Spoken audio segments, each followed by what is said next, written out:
Good morning, Bucknutters. Welcome to the Bucknuts Morning 5 here on Monday, December 7th, 2015. I am Dave Biddle, and I am joined by Duane Long.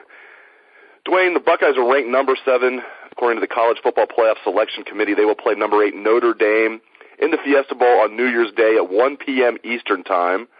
Iowa is number 5. Stanford is number 6. They will play each other in the Rose Bowl. Duane, a lot of Buckeye fans are upset about Iowa going to the Rose Bowl over Ohio State. What's your take? Do you care about Rose Bowl over Fiesta? To me, if they're not in the college football playoff, I don't really care. What's your take? Well, one of those three, the Sugar, the Rose, or the Fiesta, you're getting in one of the three elite bowls. Beyond that, I don't care. You know, it's really just give me one of those three. And as far as matchups concerned, I'd much rather whoop some fighting Irish ass than go out there and play Stanford. As much as the Rose Bowl is unique, but getting another shot at smacking around Notre Dame, that gets me a little bit wired. I love it. I don't necessarily hate Notre Dame, but I really hate Notre Dame fans. I do. They're obnoxious, most obnoxious crowd I've ever come in contact with, and to be able to take them out and whoop them one more time, yeah, I love that. That's going to feel real good.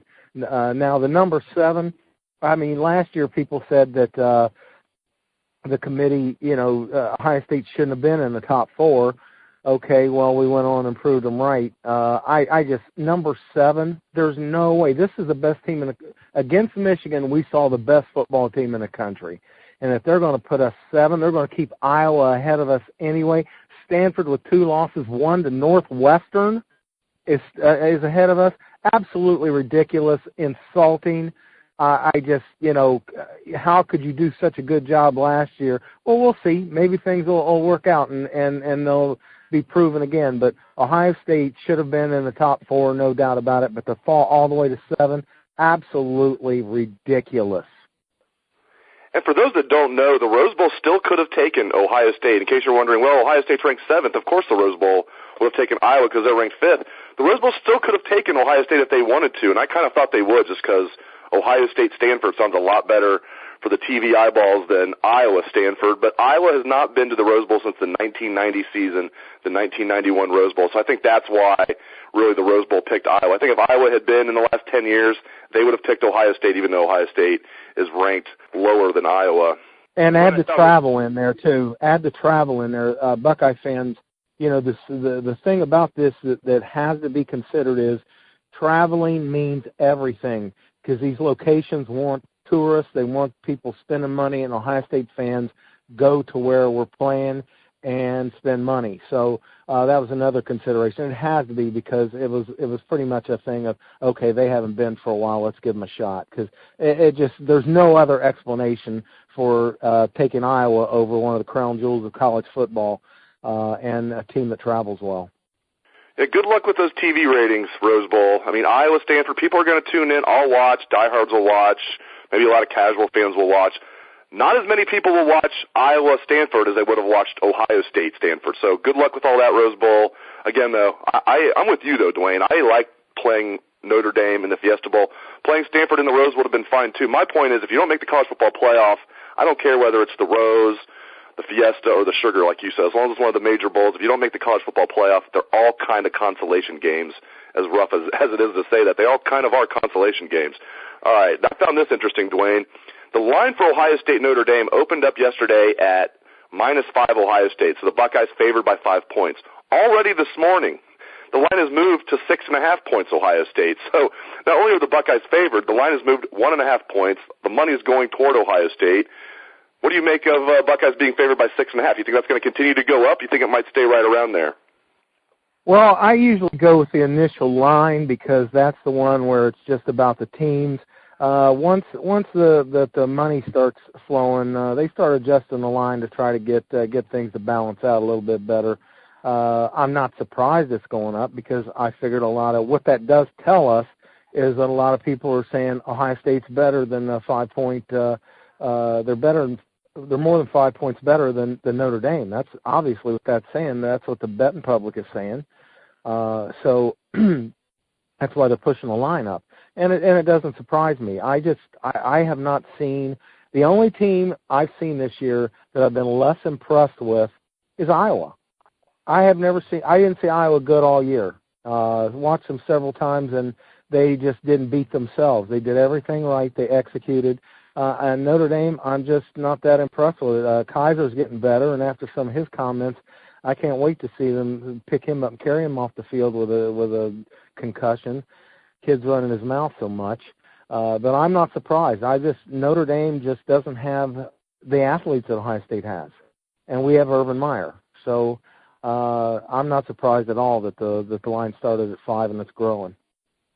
Obviously, the Buckeyes lost Chris Ash over the weekend. He's going on to Rutgers to be their head coach. I think that's a great move for him. I thought he might take the Syracuse job, but Rutgers, even though it's not a great job, it's a better job than Syracuse. I think that was a good hire for Rutgers. I think it's a good fit for Chris Ash. But now what we want to know, Duane, who is going to replace Chris Ash at Ohio State? I did a hot board for this site looking at some candidates. I had Paul Rhodes on there, Jeremy Pruitt, many others. Some people now think Greg Schiano could be in play. I tend to doubt it. I hope I'm wrong. I would love to see Greg Schiano come here to be defensive coordinator. I just am skeptical. Throw some names at me. Who would you like to see? Who is a reasonable candidate? Who do you think is likely to be the next defensive coordinator at Ohio State, Duane? Well, like you, I want it to be Greg Schiano. I don't know if that's going to happen, even though he has visited Ohio State, and obviously he is on good terms with Urban Meyer.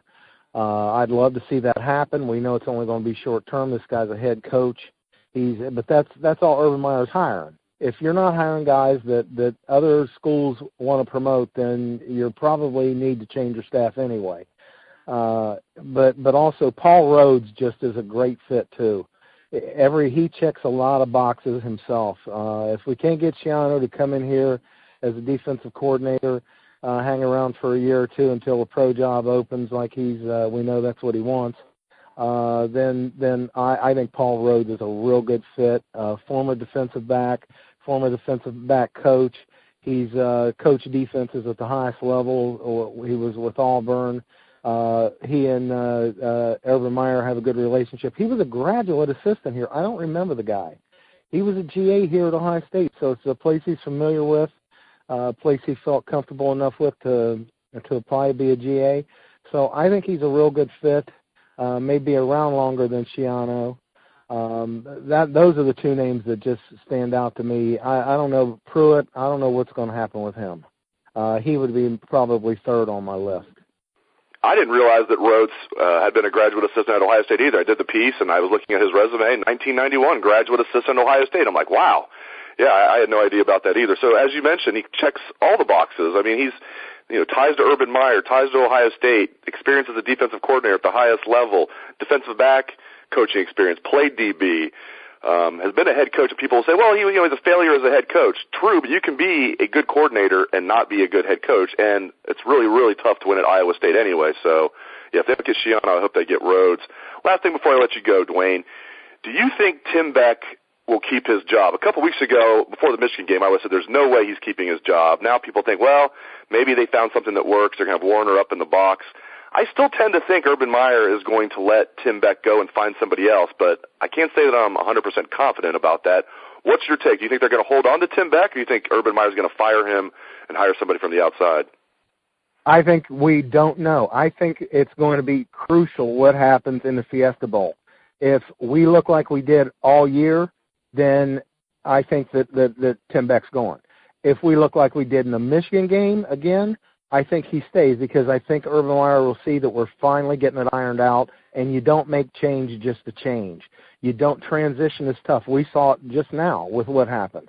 I mean, that we go from Herman to Beck, and a Ferrari looks like a Mazda out there. So I just don't think he's going to look at current events, Michigan, Fiesta Bowl, the last two games, and say, okay, we found our stride, we found the formula we need, don't change just because. And that's what it would be if the last two games really look good. So I think that decision, I imagine Urban Meyer's putting that off till after he sees how we look in the Fiesta Bowl. That's a great point. Great points all around from Duane Long, as usual. Thank you, Duane. I appreciate it, buddy. Thanks to the listeners out there. Hope you guys have a great day. Take it away, best damn band in the land.